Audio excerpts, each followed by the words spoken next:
अस्सलाम वालेकुम रहमतुल्लाह। पिछले एक हफ्ता से सोशल मीडिया पर एक वीडियो वायरल कराई जा रही है। टीवी चैनलों पर भी इस वीडियो की बुनियाद पर खबर दिखाई जा रही है। उस वीडियो में यह है कि एक मुसलमान औरत बागेश्वर धाम वाले बाबा के दरबार में पहुंचती है, जिस बाबा का नाम है धीरेंद्र शास्त्री, और वह औरत कहती है कि मैं मुसलमान थी और मैं हिंदू बनना चाहती हूँ, छत्तीसगढ़ के बिलासपुर की मैं रहने वाली हूँ। इस वीडियो को देख करके मुसलमानों को तकलीफ हुई, सदमा हुआ कि ऐसा कैसे हो सकता है। यहाँ पर दो बातें हैं जिसका जानना जरूरी है। पहली बात यह कि जो वीडियो है और इस वीडियो में जो औरत नजर आ रही है, इसका किरदार मशकूक है। ऐसा लगता है कि एक फर्जी औरत, यानी औरत पहले हिंदू थी और खुद को जबरदस्ती मुसलमान बना करके ये कह रहे कि मैं मुसलमान थी और हिंदू बनना चाहती हूँ, क्योंकि इस औरत ने जो लबो लहजा अख्तियार किया है और इस्लाम को छोड़कर हिंदू बनने की जो वजह बता रही है, उसकी बुनियाद पर ही इस औरत का कैरेक्टर शक में आ जाते हैं। और उसकी एक वजह यह भी है कि जो बाबा है, बागेश्वर धाम वाला बाबा, ये लगातार दावा कर रहा था बाबा कि मैं मजमे में से किसी को खड़ा कर सकता हूं और बता सकता हूं कि उसके मन में क्या है, वो क्या सोच रहा है, उसका नाम क्या है, उसके बाप का नाम क्या है, मोबाइल नंबर क्या है, उसके घर में क्या रखा हुआ है। लेकिन जब ये नागपुर में पहुंचता है तो श्याम मानो इसको चैलेंज कर देते हैं और वहीं पर इसका सच सामने आ जाता है कि बाबा जादू के जरिए या पहले से नाम पूछ करके ये सब कर रहा था, इसके पास कोई ऐसी शक्ति नहीं है। लेकिन पूरी मीडिया इस बाबा के बचाव में आ जाती है और मीडिया पूरी ताकत लगा देती है कि इस बाबा को बचाया जाए कि सच में बाबा सन्यासी है, इसके पास ऊपर से एक मैसेज आता है और इसके पास जो कैपेसिटी है वो किसी और के पास नहीं है। लेकिन इसी बीच सुहानी नाम के खातून टीवी चैनलों पर जलवा फरोज होती है और सुहानी बता देती है कि किसके दिल में क्या चल रहा है, कौन बंदा क्या सोच रहा है, किसके मोबाइल का पासवर्ड क्या है, किसके दिल में मेरे लिए किसी के लिए कौन सा सवाल है। और जब सुहानी का ये कैरेक्टर सामने आता है तभी बाबा और बैकफुट पर चला जाता है और सुहानी कहती है कि कोई जादू, ये कोई मैं सन्यासी नहीं हूं या कोई मैं चमत्कार नहीं कर रही हूं, मेरे ऊपर कोई शक्ति से नहीं है, बल्कि एक आर्ट है, एक कला है, एक जादू है जो मैं पिछले 25 सालों से कर रही हूं और उसी की बुनियाद पर मैं कर रही हूं। और वो जो बाबा करते हैं वो भी कोई चमत्कार नहीं बल्कि वो जादू का इस्तेमाल है। इस बीच लक्ष्मण नाम के एक और लड़के सामने आते हैं और लक्ष्मण भी कहते हैं कि मैं भी किसी के माइंड को पढ़ सकता हूं और बता सकता हूं कि कौन क्या सोचता है, किसके मोबाइल का पासवर्ड क्या है। और तभी बाबा और बैकफुट पर चला जाता है और उसी बीच ये इस औरत का किरदार सामने आता है। मतलब ये कि इस बाबा की जब जिल्लत हो रही थी, रुसवाई हो रही थी, पहले श्याम मानो ने इसको जलील किया और इसके काला चिट्ठा को निकालकर सामने ला दिया। लेकिन जब मीडिया ने इसका बचाव शुरू कर दिया, बड़े बड़े मिनिस्टर इसके सपोर्ट में आ गए, तब सुहानी यादव जैसी खातून आती है और फिर ये बाबा बैकफुट पर चला जाता है और लोग मानने पर मजबूर हो जाते हैं। और इसी धर्म के मानने वाले लिखते हैं कि बाबा लोगों को बेवकूफ बना रहा था, ये कोई चमत्कार नहीं बल्कि जादू या आर्ट के जरिए चीजें हो रही थी। तब अचानक सुल्ताना नाम की महिला सामने आ जाती है और कहती कि मैं हिंदू बनना चाहती हूँ, मैं मुसलमान थी। मतलब साफ है कि माहौल को या हालात को कन्वर्ट करने की कोशिश की जा रही है। अब इस महिला ने जो अपने मुसलमान बनने की वजह बताई है, आप पहले उसको सुन लीजिए। मेरा नाम सुल्ताना है, मैं छत्तीसगढ़ बिलासपुर से हूँ। मेरे पिताजी का नाम आमिर खान है, मेरे 3 भाई हैं, मेरी माता का नाम सरवरी बेगम है। मेरे घर वालों ने मुझे त्याग दिया है क्योंकि मैं मूर्ति पूजा करती हूँ, फोटो पूजा करती हूँ। बोलते हैं मुस्लिम के नाम पे तू कलंक है, मरेगी तो जहन्नुम में जाएगी। मेरे को ये सब चीज से कोई फर्क नहीं पड़ता। मेरा मन बोलता है कि हिंदू धर्म से अच्छा कोई धर्म हो ही नहीं सकता कभी, क्योंकि एक धर्म एक सभ्यता वाला धर्म है, संस्कारों वाला धर्म है। इसमें भाई बहनों में शादियां नहीं होती, औरतों की जिंदगी बर्बाद नहीं होती तलाक तलाक तलाक बोल के। इसमें एक बार शादी होती है 7 फेरों की, जिसमें सिंदूर का महत्व होता है, मंगलसूत्र का, पूरे 16 श्रृंगार का। मेरे घर में मेरी माता पिता भाई परिवार कोई भी नहीं आता मुझसे मिलने, न हाल चाल पूछने। हिंदू धर्म से अच्छा कोई धर्म नहीं है। मैं आप लोगों से भी हाथ जोड़ के प्रार्थना करती हूँ, हाथ जोड़ के प्रार्थना करती हूँ कि आप लोग प्लीज किसी धर्म को मत अपनाइए, मोक्ष हिंदू धर्म में ही मिलेगा। आपने सुना, ये महिला कह रही है कि मैं इस वजह से इस्लाम को छोड़कर हिंदू धर्म में आ रही हूं क्योंकि इस्लाम में भाई बहनों में आपस में शादी होती है और इस वजह से इस्लाम में अच्छे संस्कार नहीं है, कोई संस्कारी मजहब नहीं है। ये कितना बड़ा झूठ है। अगर ये मुसलमान होती तो इसको सच में पता होता कि मुसलमानों में भाई बहनों में कोई शादी नहीं होती, न कभी हुई है न कभी हो सकती है। और जो ऐसा करता है वो सीधे हराम का इर्तिकाब करता है, वो जानी कहलाएगा। भाई बहन तो क्या, न तो बाप अपने बेटे की वाइफ से शादी कर सकता है, न बेटा अपनी माँ से शादी कर सकता है, न भाई बहन आपस में शादी कर सकता है, न अगर अपने बाप की मनकोहा से तलाक हो जाने के बावजूद बेटा कभी शादी कर सकता है। वाज़े तौर पर इस्लाम में अहकाम मौजूद है कि कौन महरम है और कौन गैर महरम है। एक ज़ाब्ता तय कर दिया गया और जो कोई इसकी खिलाफ वर्जी करेगा वो इस्लाम से खारिज हो जाएगा, गुनाह कबीरा का मुर्तकिब होगा। और यही वजह है कि पूरी दुनिया को पता है कि इस्लाम शादी के मामले में कितना वाज़े मैसेज देता है। अब यह औरत कह रही है कि मुसलमानों में आपस में यानी भाई बहन में शादी हो जाती है, तो इसका मतलब साफ है कि या तो इसको इस्लाम के बारे में पता ही नहीं है। अगर मुसलमान होती तो इतना ज़रूर पता होता, लेकिन ये मुसलमान थी नहीं, इसलिए उल्टे सीधे इल्ज़ाम मुसलमानों पर, इस्लाम पर लगा रही है और उसको वजह बता रही है हिंदू धर्म इख्तियार करने की।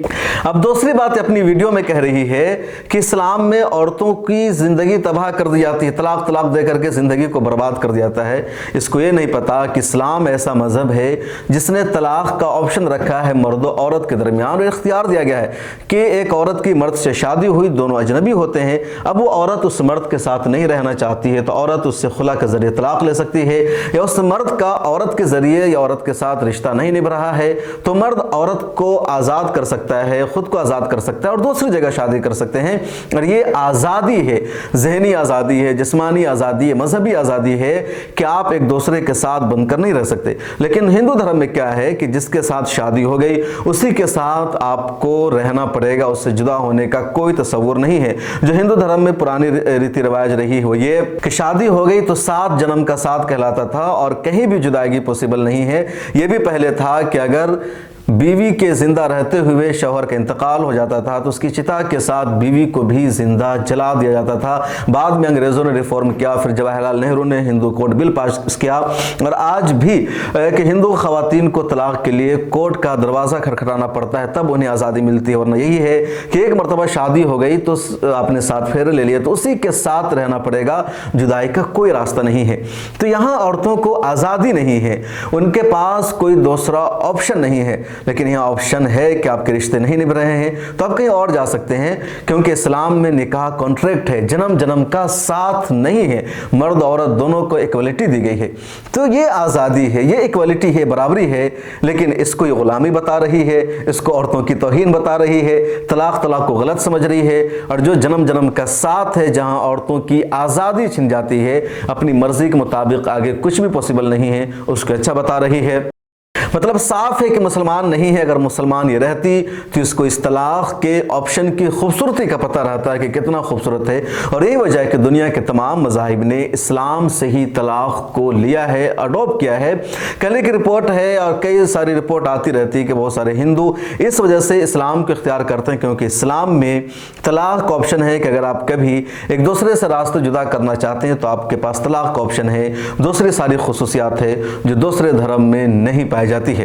खैर ये बात हो गई, लेकिन फर्ज कर लीजिए कि औरत सच में मुसलमान थी और इसने हिंदुइज्म को इख्तियार कर लिया, तो इसमें नुकसान किसका है? इस औरत का है, मेरा नहीं है, आपका नहीं है, क्योंकि अल्लाह तबारक व तआला किसी मुसलमान का मोहताज नहीं है। अल्लाह ताला को अपनी इबादत कराने के लिए किसी की ज़रूरत नहीं है। अगर कोई अल्लाह ताला की इबादत करता है, कोई इस्लाम को इख्तियार करता है तो उस शख्स की खुशनसीबी है, उसके लिए फ़ख्र का लम्हा है कि वो कुफ्र को छोड़कर, ज़लालत और गुमराही के रास्ते को छोड़कर इस्लाम के रास्ते को इख्तियार करता है और वहाँ से उसकी तरक्की होगी, उसको जन्नत मिलेगी, वो जहन्नम की आग से महफूज रहेगा, उसकी ज़िंदगी सवर जाएगी और आखिरत भी सवर जाएगी। और अगर कोई इस्लाम घराने में पैदा होकर के, मुस्लिम फैमिली में जन्म लेकर के हिंदुइज्म के रास्ते पर चला जाता है, कुफ्र का, ज़लालत का, गुमराही का रास्ता इख्तियार करता है, तो उसकी बदबख्ती है, उसकी बदनसीबी है।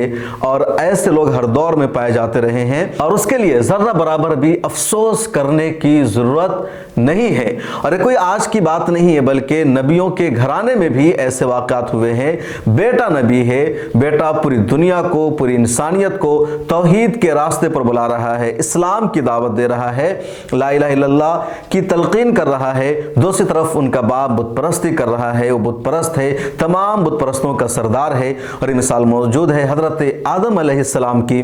हज़रत आदम अलैहिस्सलाम नबी थे, बहुत बड़े पैगम्बर थे, बल्कि इस वक्त जितने आसमानी मज़ाहिब पाए जाते हैं, खा वो क्रिश्चियनिटी हो हो या इस्लाम हो, यहूदियत हो, सब का सिलसिला हज़रत इब्राहीम अलैहिस्सलाम से ही मिलता है। और हज़रत इब्राहीम अलैहिस्सलाम के वालिद आज़र सबसे बड़े बुत परस्त थे।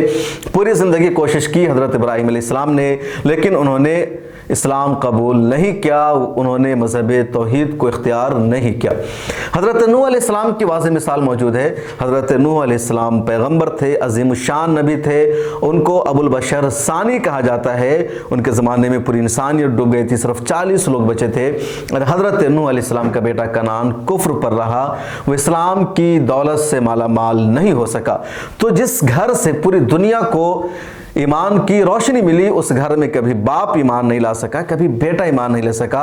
और आज के दौर में अगर कोई इस्लाम से महरूम हो जाता है, ये इस्लाम से वापस हो जाता है, तो उसकी बदनसीबी है। और कहीं ना कहीं उसने ज़िंदगी में खुदा की शान में गुस्ताखी की होगी, कोई ऐसी हरकत की होगी जिसकी वजह से अल्लाह ताला ने उसके दिल से ईमान की रोशनी को छीन लिया है, ईमान से महरूम कर दिया है। अभी कल ही की बात है, गोरखपुर से खबर आई है कि कैलाश यादव ने अपनी बहू से शादी कर ली है। पूरी खबर यह है कि कैलाश यादव के बेटे का इंतकाल हो गया। हाल ही में उनके बेटे की शादी हुई थी। बहू की उम्र अभी सिर्फ 28 साल थी, जिसका नाम है पूजा। बेटे का इंतकाल हो गया तो 70 साल के कैलाश यादव ने मंदिर में जाकर के अपनी बहू से शादी कर ली है। और यह खबर सोशल मीडिया पर चल रही है। लेकिन इस्लाम में ऐसा नहीं हो सकता है।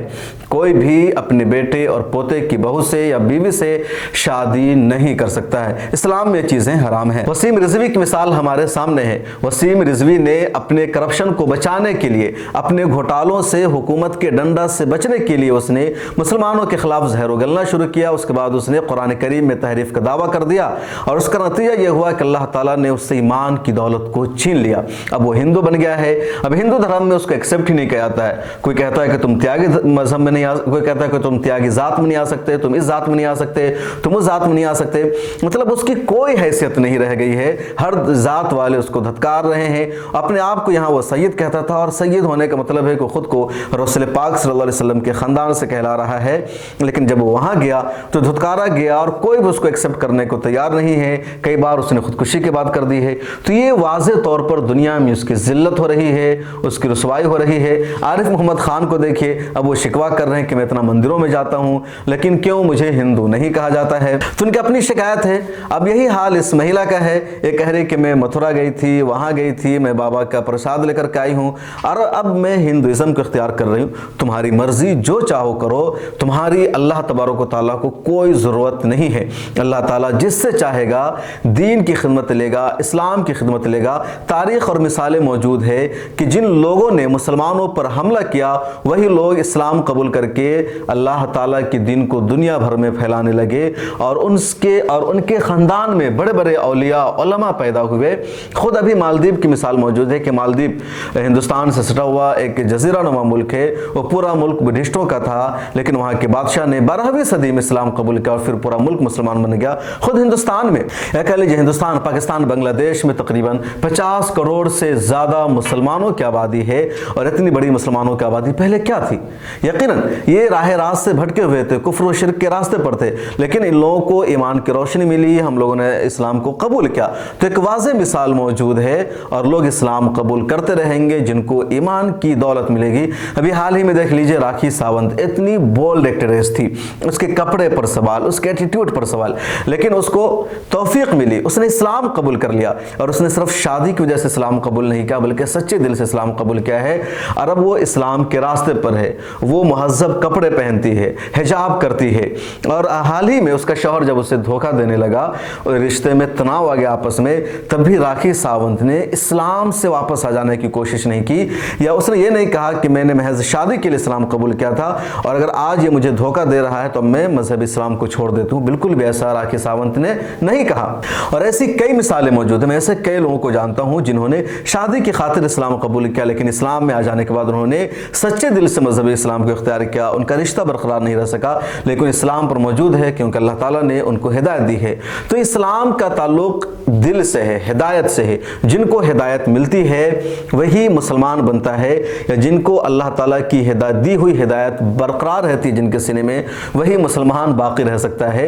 जिससे हिदायत छिन जाएगी वो इस्लाम पर बाकी नहीं रह सकता है, और अगर वो इस्लाम पर बाकी नहीं रहा तो उसकी बदबख्ती है, उसकी बदनसीबी है और अफसोस का मकाम है कि मुसलमान घराने में पैदा होकर के बावजूद भी वो इस्लाम पर कायम नहीं रह सका, और उसने सिर्फ अपना नुकसान किया है, किसी और का नुकसान नहीं किया है। इस वीडियो में इतना ही। अगर आपने अभी तक मिल्लत टाइम्स को सब्सक्राइब नहीं किया है तो कर लीजिए। सोशल मीडिया के सभी प्लेटफॉर्म पर हमें फॉलो कीजिए। फेसबुक पर देख रहे हैं तो पेज को फॉलो कर लीजिए, एक कमेंट कीजिए, मिल्लत टाइम्स के तमाम पेजेस को फॉलो कर लीजिए, और ज्वाइन के बटन पर क्लिक करके हमारे मेंबर भी बन जाइए। मिल्लत टाइम्स से जुड़े रहेंगे और बहुत सारा फ़ायदा भी उठा सकते हैं।